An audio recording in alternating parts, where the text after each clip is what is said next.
All right, in my last video, I said if I were moving to Charlotte in 2026, I would actually start in Mooresville. But there's another town that I think most people are completely overlooking. And depending on your lifestyle, it might actually be the smarter move. But I do need to say something up front. If you work in Uptown Charlotte 5 days a week, this is probably not for you. Let's talk about Statesville. Now, Statesville sits about 40 to 50 minutes north of Charlotte, and that's going to be on a good day.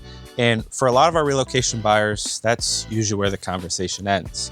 All right, they hear the distance, they plug it into Google Maps, and immediately they start thinking that's just too far. But that reaction usually comes from people thinking about Charlotte the way you would think about a traditional big city, where everything revolves around downtown, and the goal is to live as close to it as possible, right? And Statesville really doesn't function that way.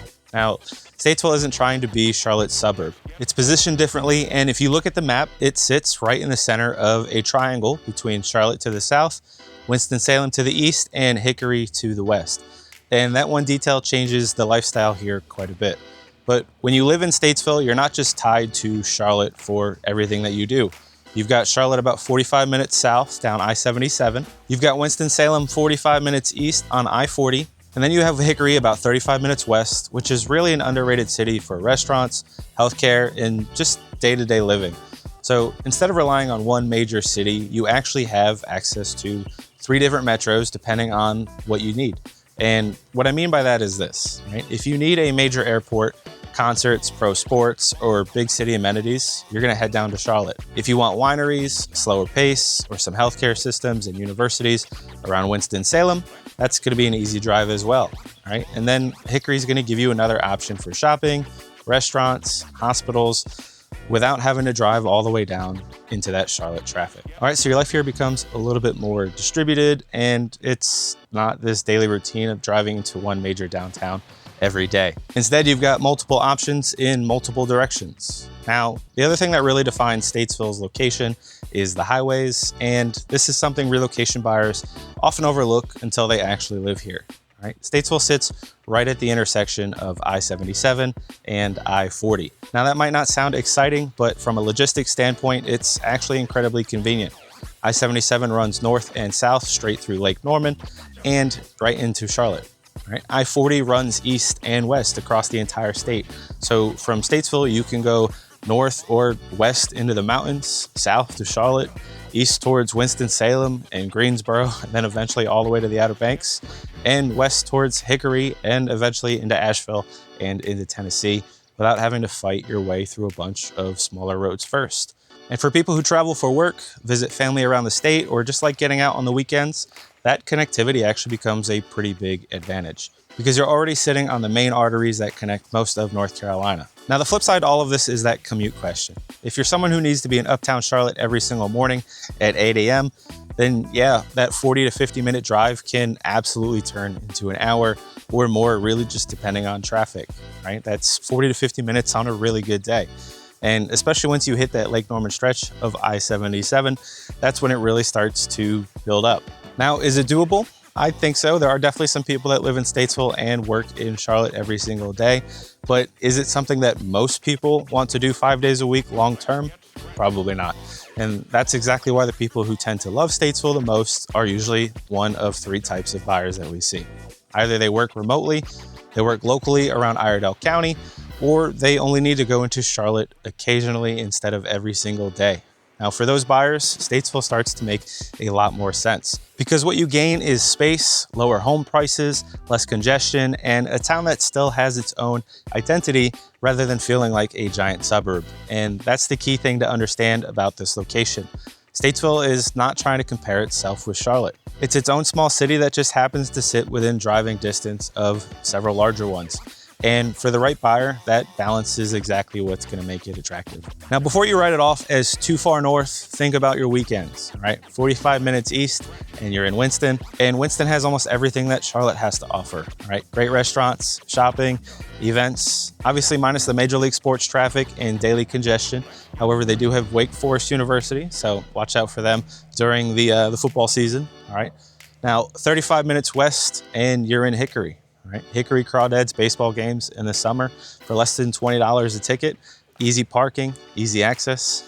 it's simple, right? That's one of my favorite things that my family and I like to do, is just drive into Hickory for a minor league baseball game. Now you head northwest about an hour and a half and you're in Boone. App State football games, some of the best hiking in the Southeast US, and you have mountain weekends, all right? Now from Charlotte, that mountain drive is gonna be significantly longer, all right? From Statesville, it's pretty direct and manageable. And you're not just choosing proximity to Charlotte, you're choosing regional flexibility, and most people assume that if they want Lake Norman access, they need to live in Mooresville, Cornelius, Davidson, right? That's not necessarily true.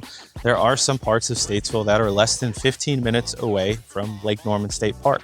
You get swimming, you have a beach there, boat access, and some of the best hiking and mountain biking trails in the region. Lake Norman State Park alone has over 38 miles of trails, so you can live in Statesville, have more land and more house, and still be at the lake in under 15 minutes. And that's a very different cost to lifestyle equation there. Statesville isn't a ghost town either, right? Now let's jump into some of my favorite spots here. On the west side, you've got Amalfi's for Italian food that locals have trusted for years. And for someone like me that actually grew up in Jersey, it's pretty good, yeah. Downtown, if you're looking for a cozy coffee place, Mountain Lake Coffee is going to be the spot for you.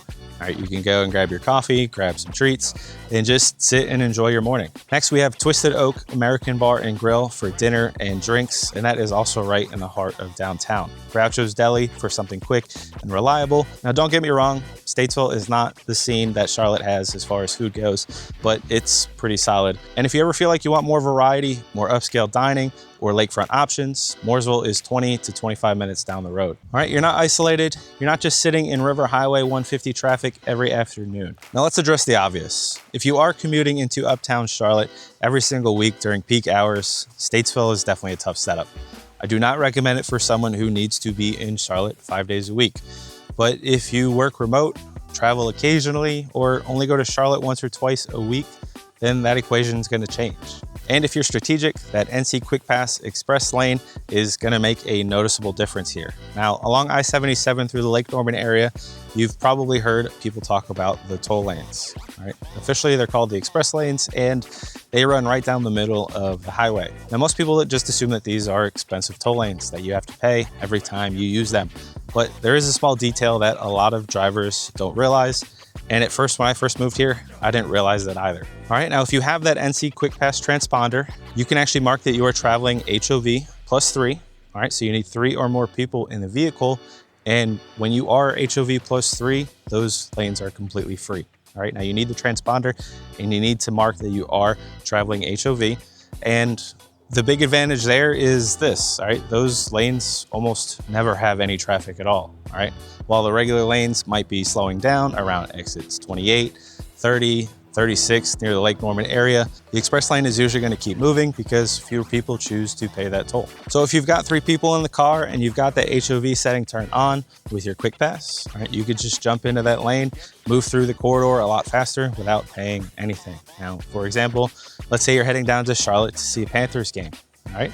Instead of 3 separate cars all sitting in the same traffic on I-77, you ride together with your buddies, your friends, your family, flip that transponder to HOV mode, hop in the express lane, and you're usually moving the entire time. Right? Same thing if you're heading into the city for dinner, maybe you're meeting some friends in the South End, catching a Hornets game uptown, or maybe you're just going to play some Topgolf with your friends.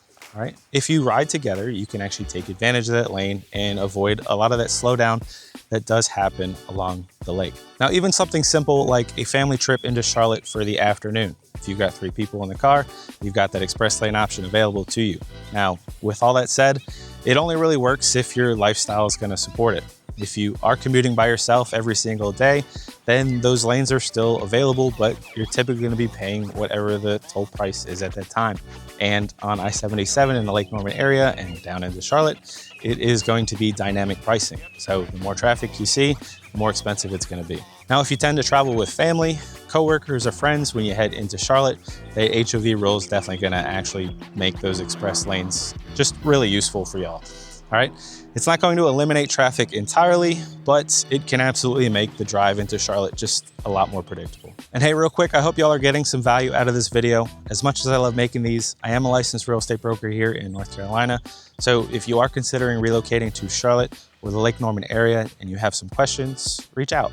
All right, we truly love helping people through that process. That number that's popping up on your screen, I'm gonna be the one that answers those phone calls, texts, and emails. And if you're not quite ready to reach out yet, that's totally fine. A lot of our buyers actually start with our relocation guide to help them narrow down their search before they eventually do reach out. All right, you can take a screenshot of that QR code that you see on screen there as well.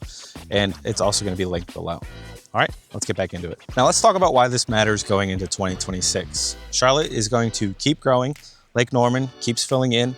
Prices keep climbing. And that's exactly why more and more buyers are starting to look just a little bit further north, because when you cross into Statesville, the value equation starts to shift, right? You're not just looking at a different town, you're looking at a different stage of growth. And what I mean by that is this. A lot of our Lake Norman towns like Huntersville, Cornelius, and even parts of Mooresville have already gone through their major growth cycles. They've matured, land has been developed, infrastructure is established, and because of that, home prices have climbed significantly over the last decade. Statesville, on the other hand, still feels like it's in that earlier stage, right? It still feels like you're just at the beginning of the curve. So when buyers start comparing homes, they often notice a few things pretty quickly. First, the lots tend to be bigger.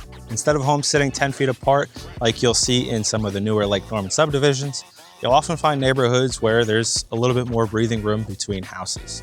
And that's gonna make a big difference in how the neighborhood feels day to day. Second, that price per square foot is typically lower here. Now, of course, that's gonna depend on the exact neighborhood and the age of the home that you choose, but in general, buyers often realize that they can stretch their budget further here. Maybe that means getting an extra bedroom. Maybe it means having a dedicated office if you work from home. Maybe it means a larger yard for the kids or the dogs. But whatever the case, the same budget tends to go a bit further.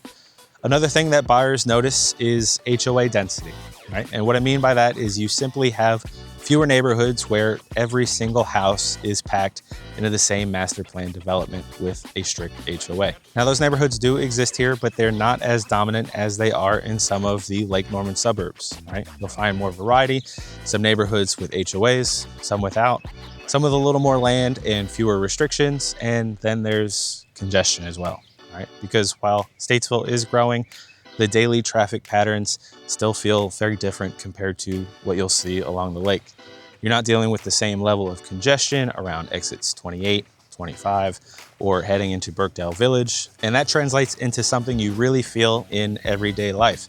Running errands tends to be easier, getting across town doesn't usually take as long, and parking is also much simpler here. Everything just feels a little less crowded. Now, to be clear, development is happening. Obviously, you can see it right behind me, right? You'll see neighborhoods being built, new commercial spaces opening up, more people discovering the area, but the pace of that growth still feels measured. It doesn't feel chaotic. It doesn't feel like every empty field is turning into a construction site overnight. Instead, it feels like a town that is gradually expanding while still holding onto some breathing room. And that balance is actually one of the biggest reasons some buyers end up choosing Statesville over places closer to Charlotte. You can sense the growth here, but you don't feel overwhelmed by it. Now, there is another layer to Statesville that most relocation buyers don't fully appreciate until they actually drive through it, and that's gonna be its history. Statesville was established in the late 1700s and eventually became a major railroad and manufacturing hub in the 1800s. And the interesting part is that that history didn't get wiped away by new development the way it did in a lot of the growing suburbs. Right? You can still see it, you can still feel it. When you drive through parts of downtown Statesville or the surrounding historic districts, the architecture immediately stands out. And what I mean by that is this. You'll see Victorian homes with detailed trim work and ornate wood features that you just don't see built anymore. You'll see craftsman-style bungalows with deep front porches and wide overhangs that were designed for people to actually sit outside and enjoy their neighborhood, right? You'll see colonial revival brick homes with symmetry, character, and that classic early 1900s design. And then mixed in are a lot of mill-era homes from the early 20th century as well. Right? These were built when manufacturing was strong in the region, and many of them still have incredibly solid construction. Now, these are not copy and paste builder homes. They're all a little different. They have personality, they have quirks, and if you pay attention to the details, you'll notice that that simply doesn't exist in most modern subdivisions. Original hardwood floors that have been there for 100 years, Thick brickwork that was built to last generations, tall ceilings that make the homes feel open and airy, transom windows above the doors that were originally designed to improve airflow before air conditioning existed, all right? And those front porches, oof, I love those front porches. They're not tiny decorative porches that you see on our newer homes, but these are real porches that were designed as an extension of the living space. Places where people actually sat outside in the evenings, talked to neighbors, and watched the town move around them. And these lots are usually larger as well. You'll often see mature oak trees, old maples, and landscaping that has been growing for decades instead of brand new saplings that were planted last year. The streets feel established, the neighborhoods feel settled. It doesn't feel like a master planned community where everything showed up at once. It feels like a town that evolved slowly over time. And for buyers who care about that character and architectural detail, this is something that really stands out. Because when you compare that to a lot of the Lake Norman suburbs, the difference is going to be pretty clear. Many of those neighborhoods are newer, they are beautiful, but they are also uniform. Builder homes, similar elevations, similar layouts, smaller lots, and Statesville is going to offer something a little bit different. It offers character, and that is something that is becoming harder and harder to find. Now, with all of that said, Statesville works really well for certain types of buyers. If you don't need to commute into Charlotte every single day, this area becomes much more attractive. If you work remotely, the extra space and the quieter pace can actually be a huge advantage. If you value breathing room between homes and a little bit more land, Statesville tends to deliver that as well. All right, if you like having access to the mountains for those weekend trips while still being driving distance of Charlotte, the location is going to work incredibly well. And if you want proximity to Lake Norman without actually living in the middle of the Lake Norman congestion, this can be a really interesting balance. It also tends to attract buyers who appreciate historic homes and established neighborhoods, people who like architecture, people who like character, people who enjoy living in a place that feels like it has a story. Now, on the flip side, there are situations where Statesville might not be the right fit. All right, if you do need to be in uptown Charlotte 5 days a week for that commute can eventually wear on you. And if you're someone who wants absolutely everything within 5 minutes of your house, some of the convenience factors you get closer to Charlotte might not be the same as they are here in Statesville. Now, this really comes down to your lifestyle, not trends, but your lifestyle, right? If I were moving to the Charlotte region in 2026 and I didn't need to commute into the city every single day, Statesville would absolutely be on my short list. All right, not because it's perfect, but because it's one of the best balanced plays in the entire region. You get character, you get the regional access, and you're still within reach of Charlotte when you want it. All right, now if you are relocating to Charlotte or anywhere around Lake Norman and you're trying to figure out whether you're more Mooresville, more Statesville, or somewhere else entirely, reach out. Call, text, or email me directly. We can hop on a Zoom call, pull up the map together, and talk through your commute, your budget, your weekend habits, and your long-term plans here. And if you're still in that research mode, feel free to download that Charlotte and Lake Norman relocation guide by scanning the QR code that you see on screen. It's going to break down those towns side by side so that you can compare lifestyle, pricing, commute realities, and who each area is actually for. Moving here is going to be a big decision, and picking the wrong town can cost you a ton of money, a lot of time, and eventually peace of mind. All right, that's it for this one. We'll see you in the next one.